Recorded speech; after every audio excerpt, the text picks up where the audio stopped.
feel that knot in your stomach when you see those flashing blue lights up ahead? Yeah, me too. Roadblocks. They're a staple of holiday travel, seemingly designed to keep us safe. But are they? Today I'm looking into the world of roadblocks, not just to lay out the rules, but to ask some critical questions. We'll be talking about your rights, the powers of law enforcement, and maybe even a few of those grey areas that can leave you scratching your head. Welcome to the Riaan Roux Show, where I look at those stories that affect every South African in some or other way.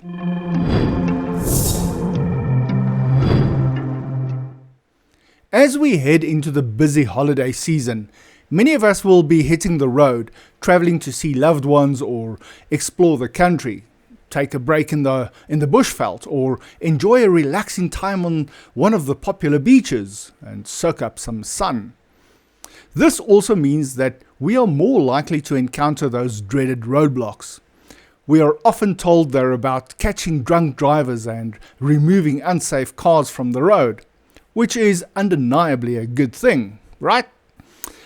But here's the thing, these aren't just for that.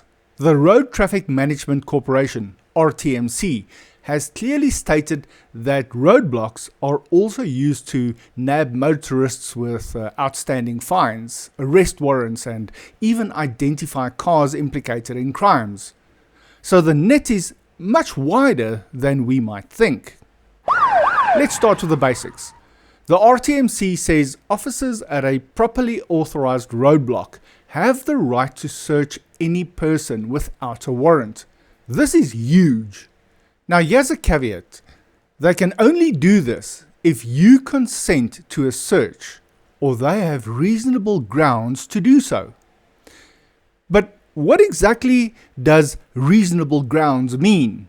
And how comfortable do you feel safe saying no to a police officer? Especially if they look like they're expecting you to say yes. These are the kinds of questions we should all be asking. Furthermore, authorities can seize anything they deem contraband or evidence right there and then at the roadblock, again, without a warrant. Think about that for a second. Obviously, traffic officers also have the power to issue fines for traffic or driver fitness issues. And if they suspect your car is unroadworthy, they can even issue a notice to stop using it. And in some cases, they can even impound it. If they believe you're committing a crime, they can even arrest you without the need of a warrant. If it's in relation to something on Schedule 1 of the Criminal Procedure Act, they can also arrest anyone with a warrant out for their arrest. And yes, that can come up during a routine roadblock, when you're just trying to get to your destination. But it's not all power and no accountability. Thankfully, the RTMC also makes it clear what law enforcement cannot do.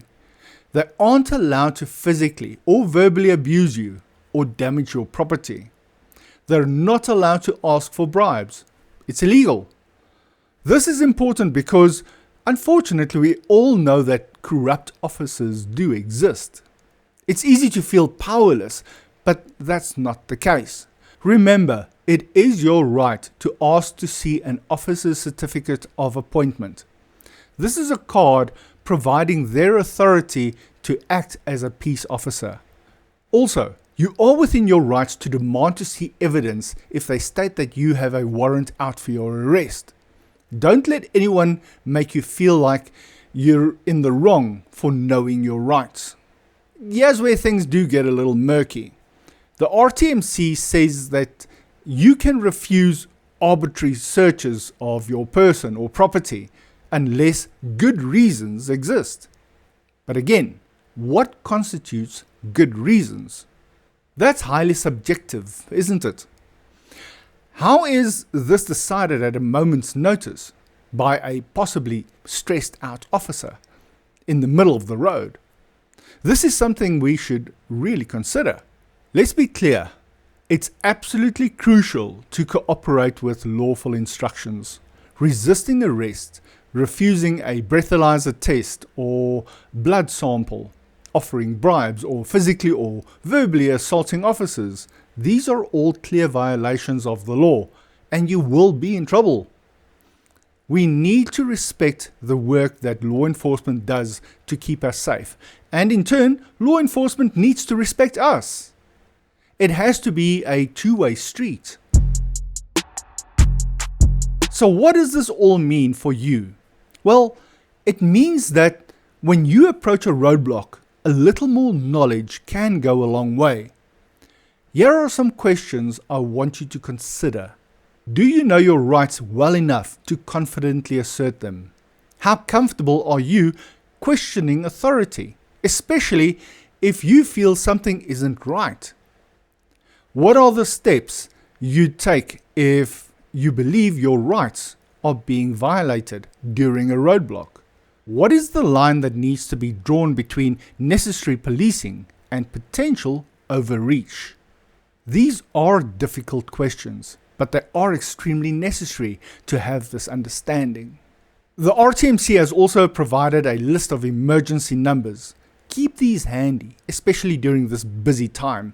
Make a note of these and perhaps even print them out and keep them in your wallet. They are all critically important.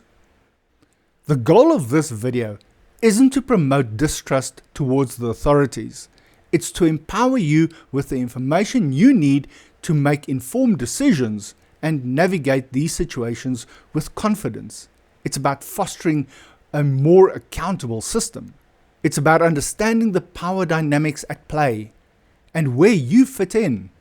And it starts with all of us. Roadblocks can be a necessary tool for public safety. Let's make sure they're also a fair one. It is impossible for me to give you all the information you need when you are faced with a roadblock in this video. So I do encourage you to visit the RTMC website and check out all the information they have available on the website and make sure that you know your rights and what you need to do when you approach a roadblock.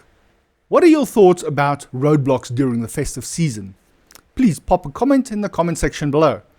Thanks for watching, and if you found any value in this video, please do like, share and subscribe, and please drive safe, think before you drink, stay informed and know your rights.